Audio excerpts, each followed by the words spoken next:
Trijata stood up. His face was flushed in anger.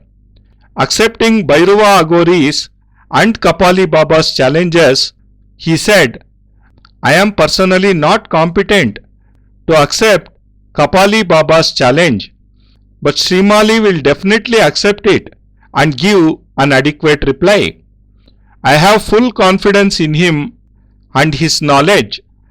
I also know that he has acquired distinction in mantra too, and he is the favorite disciple of the world famous Yogiraj Sachchidanand ji.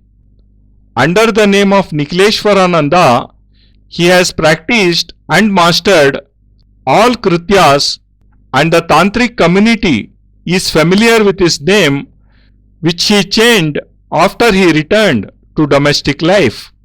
Burbua Baba also appealed to end the discussion as quickly as possible. He suggested that Srimali should stand up on the dais and 3 or 5 sadhakas should challenge him and test his ability.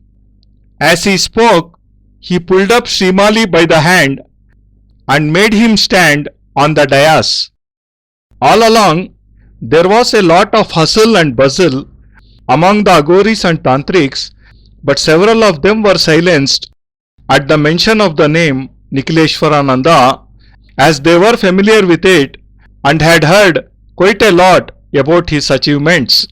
Ma Krupalu Bhairavi was heard saying that there was no greater sadhaka amongst those present, and anyone who dared to challenge him would be risking his own reputation. Aghoris and Tantrics stood up and proposed Kapali Baba's name with one voice. They said that the final choice now was to be between these two. They could judge who was the superior by testing their powers. In their opinion, no one was more capable and greater than Kapali Baba. Bhairava Aghori seconded the proposal regarding a contest between the two finalists, saying that whoever established his superiority would be declared the chairman. Kapali Baba was already on his feet. He said that Srimali was only a child and would be destroyed by his very first assault. He said he would therefore give the first chance to him to try his experiment, because he claimed, after I have finished, no sign of Srimali will be left behind. He laughed when he said this. The sound of his laughter was like hundreds of split bamboos rattling together. For the first time, a sound came from Srimali's mouth. I noticed that even in this highly charged atmosphere, he had remained calm and cool. There was no trace of violence or anger on his face.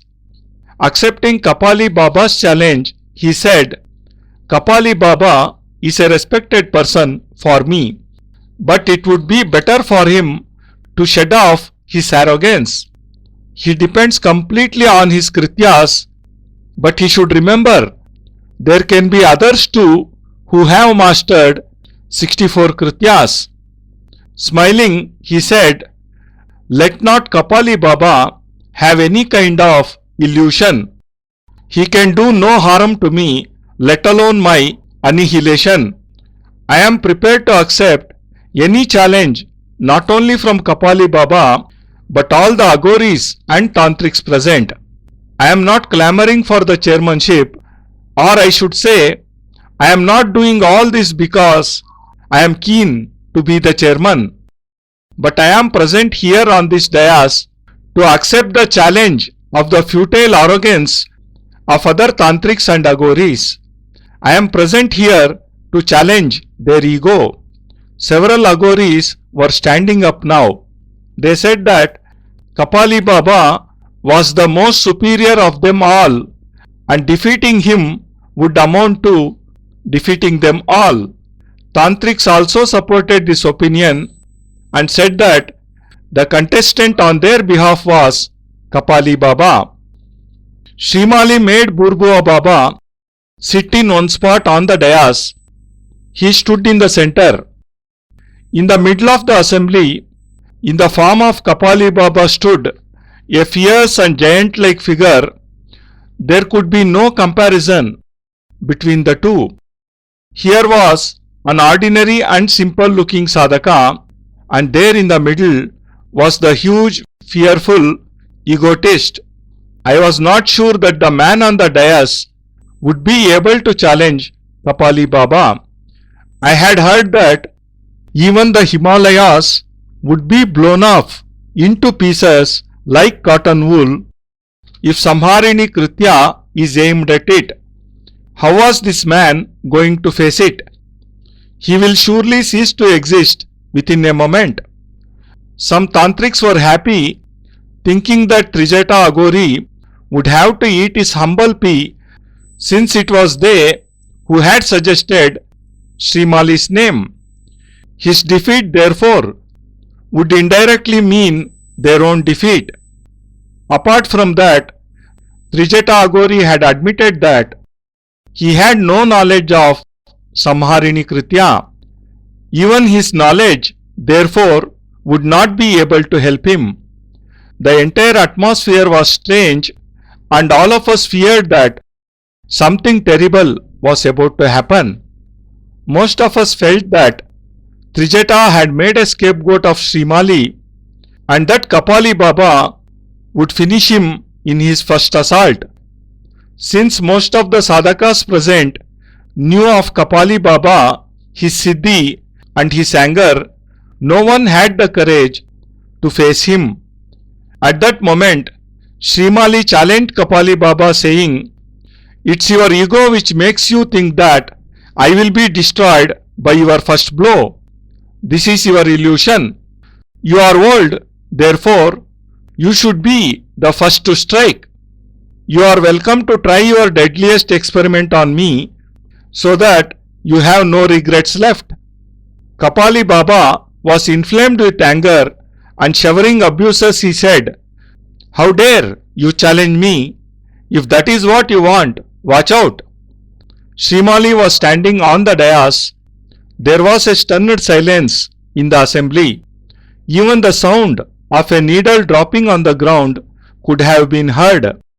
Kapali Baba waved his right hand and produced some mustard seeds. He closed his fist and began reciting some mantra. I asked the Agori sitting by me which mantra it was.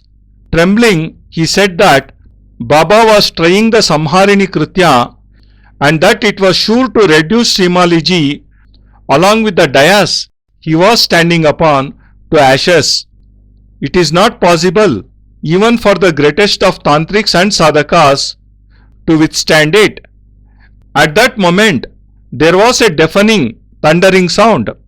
I stuck my fingers in both the ears and saw that Kapali Baba was flushed with rage. The sound of mantra was coming from his mouth. He threw the mustard seeds enclosed in his clenched fist at Srimali and said, "Here, suffer the consequences of your actions."